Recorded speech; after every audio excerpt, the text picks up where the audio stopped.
Dans la pyramide de Maslow, on voit très souvent revenir 4 besoins de base. Dormir, manger, boire et se vêtir. Ce sont ces mêmes besoins-là qu'on retrouve également plus ou moins chez les animaux, à part s'habiller.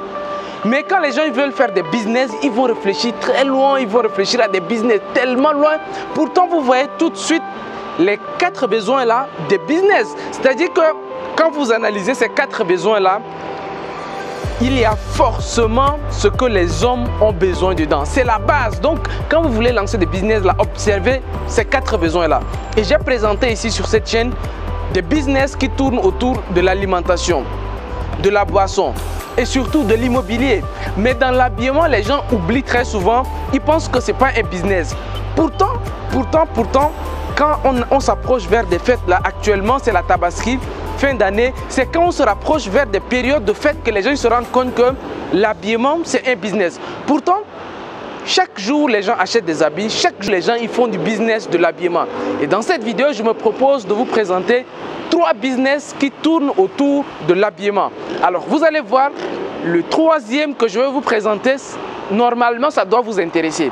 Voilà pourquoi je vous invite à regarder cette vidéo attentivement jusqu'à la fin. Alors, il y a des personnes qui découvrent cette vidéo et puis ils vont se dire que bon, Justin, tu es qui pour nous parler de business? On se calme, je vais me présenter rapidement. Moi, mon nom c'est Justin. Je suis entrepreneur et vivre et réussir en Afrique, sur laquelle vous êtes en train de regarder cette vidéo, c'est juste un concept que nous avons développé.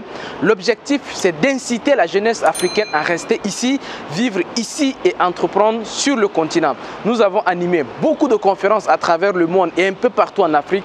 La prochaine conférence, c'est le sommet de l'indépendance financière africaine qui se déroule du côté d'Abidjan. Là-bas, on va parler des opportunités après la crise coronavirus, la crise Covid-19.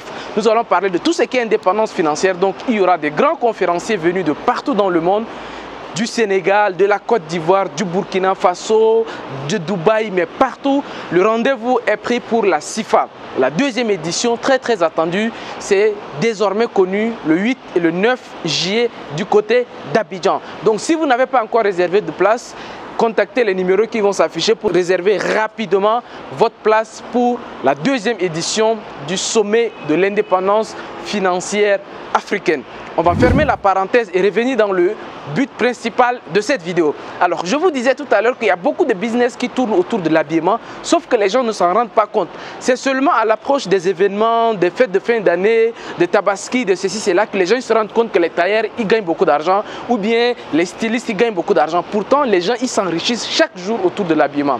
Voilà pourquoi je vais vous présenter 3 business autour de l'habillement que vous pouvez vous également lancer. Je vais commencer des plus petits business au plus grand business. Alors, le premier business autour de l'habillement que vous pouvez tout de suite lancer, c'est la friperie.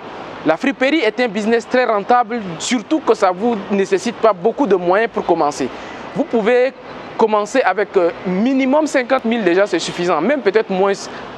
Donc, ce n'est pas une question d'argent.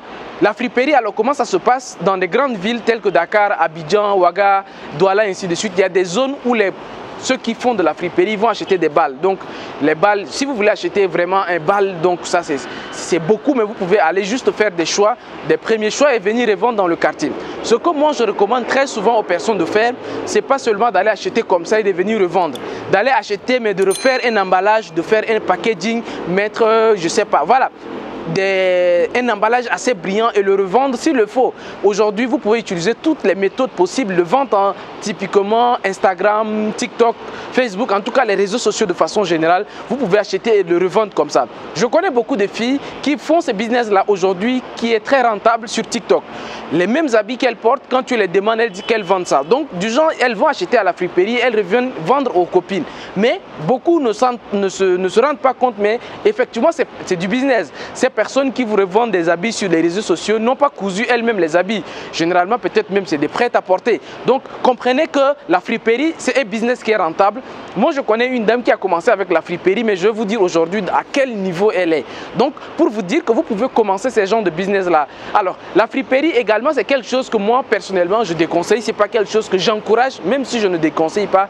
Je n'encourage pas ça. J'encourage plutôt d'autres types de business que je vais vous présenter tout à l'heure. Mais pour commencer déjà, c'est un bon moyen de commencer à faire du business, de l'habillement dans la friperie.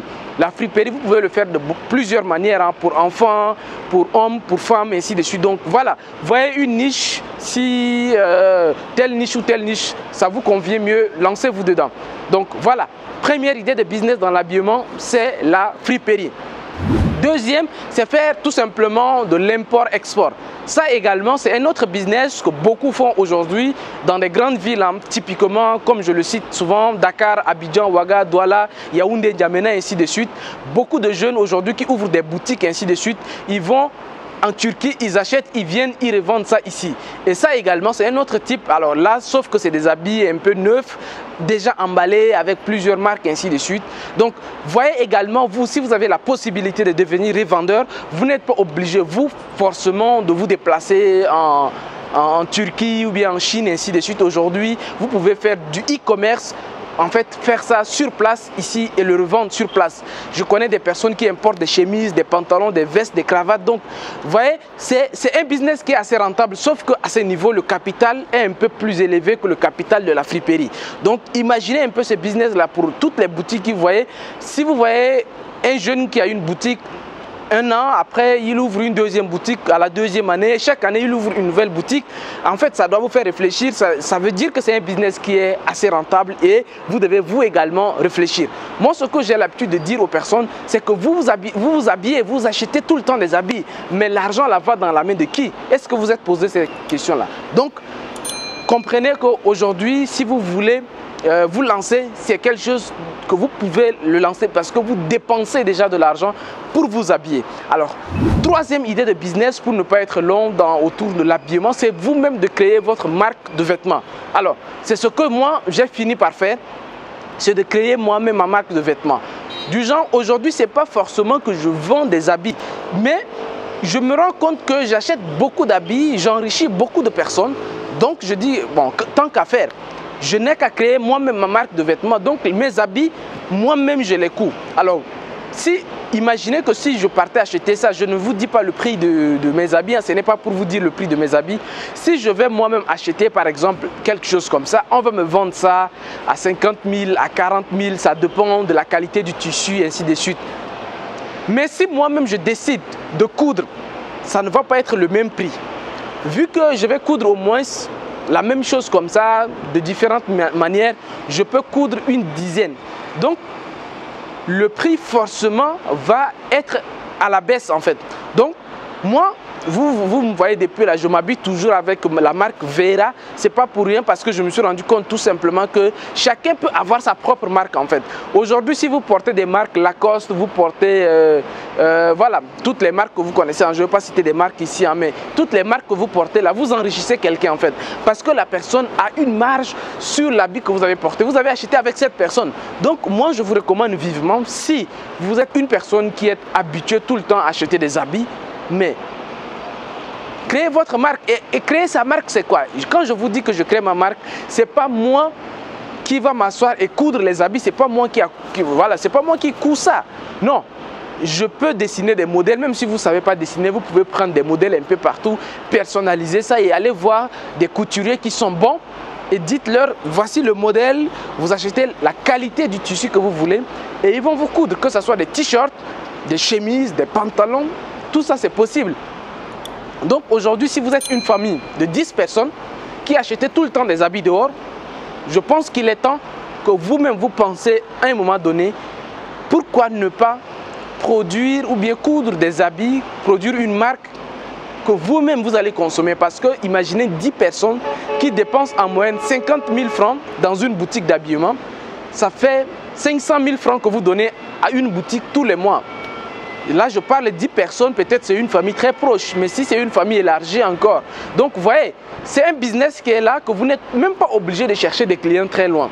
Juste dans la famille, vous pouvez faire un chiffre d'affaires de 500 000 avec peut-être une marge de 100, 200 000 comme ça, juste parce que vous avez pris la décision vous-même de vous habiller. Voilà les amis, on arrive à la fin de cette vidéo. Dites-moi dans la barre de commentaires, qu'est-ce que vous en pensez? Est-ce qu'il y a d'autres types de business qu'on peut lancer autour de l'habillement? Si oui, je vous attends dans la barre de commentaires. Si les 3 méthodes que j'ai citées tout à l'heure, dites-moi quelle est la méthode qui vous convient. Surtout, mais si ces genres de vidéos là, ça vous intéresse, lâchez-moi une pouce bleu en l'air, partagez massivement cette vidéo et surtout dans les commentaires, dites-moi pour que je sache les prochains thèmes que je veux aborder, quels sont les prochains sujets des vidéos que vous voulez que je traite. Donc je vous attends dans la barre de commentaires. Quant à moi, je vous dis à très bientôt, au revoir et ciao ciao.